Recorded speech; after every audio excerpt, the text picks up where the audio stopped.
আসসালামু আলাইকুম।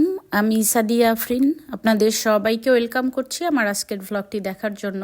আশা করছি আপনারা ভালো আছেন।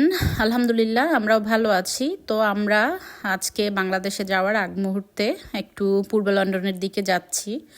পূর্ব লন্ডনে কিছু কাজ আছে, তো দেশে যাওয়ার আগে কাজগুলো শেষ করে পরে যাব। তো বাচ্চাদের স্কুলে দিয়ে আমি আমার হাজব্যান্ড বের হচ্ছি।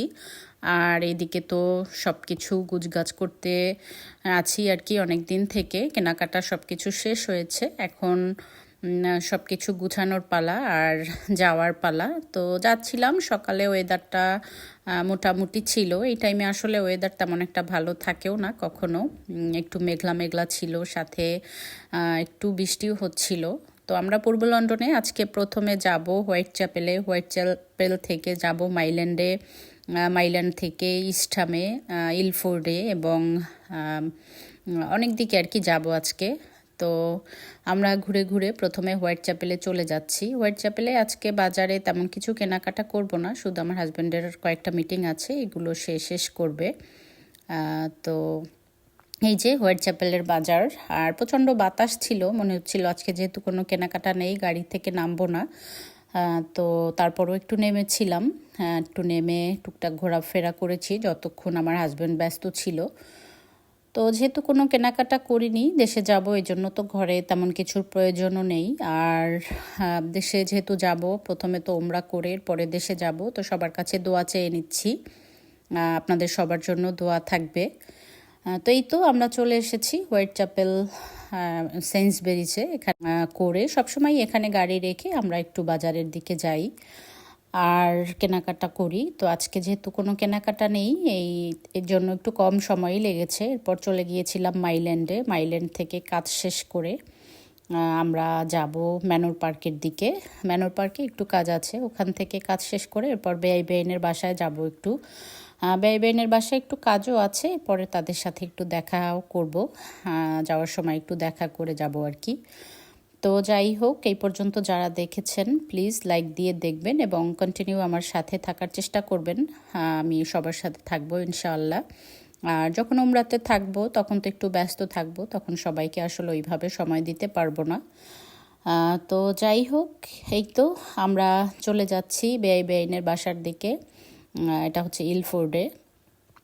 এখানের এই বিল্ডিংগুলো দেখলেই দূর থেকেই বোঝা যায় যে ইলফোর্ডে চলে এসেছি।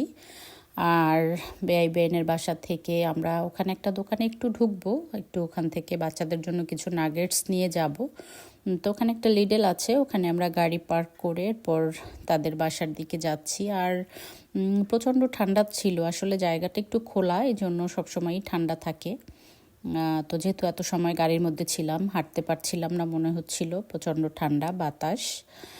আর বেআই বেআইনের ওখানে আসলে গিয়ে অল্প সময়ের জন্যই যাব, কারণ আমাদের একেবারে টাইম খুবই কম। আমরা মনে করেছিলাম একটু তাড়াতাড়ি আসতে পারবো, কিন্তু 1 ঘন্টা দেরি করে এসেছি। আর এসে দেখি তাদের বাসায় খুব বড়সড় ধরনের যে একটা আয়োজন ছিল।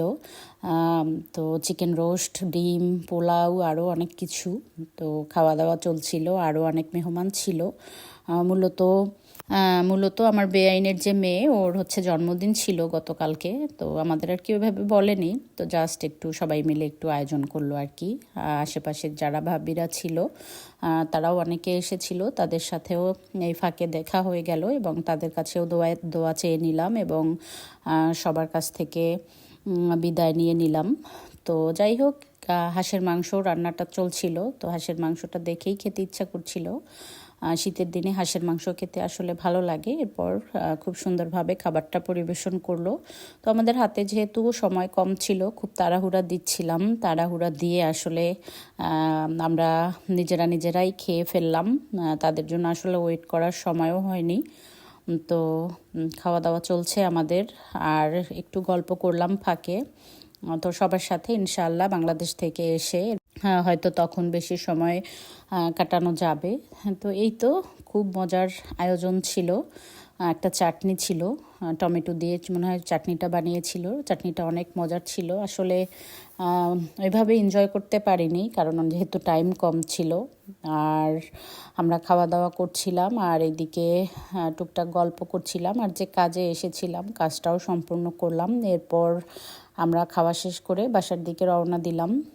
তো বাসায় গিয়ে বাচ্চাদের স্কুল থেকে আনতে হবে, আসলে এই জন্যই একটু বেশি তাড়াহুড়া। তো যাই, তো এখানে আসতে আমাদের 1 ঘন্টা সময় লাগে, আবার যেতেও 1 ঘন্টা সময় লাগে। এরপর তো টুকটাক কাজ শেষ করে গিয়ে বাচ্চাদের স্কুল থেকে আনা, সব কিছু মিলিয়ে একটু তাড়াহুড়ার মধ্যেই সব সময় থাকতে হয় আর কি। তো যাই হোক, সবার কাছ থেকে বিদায় নিয়ে নিচ্ছি। ভালো থাকবেন সবাই। আল্লাহ হাফেজ।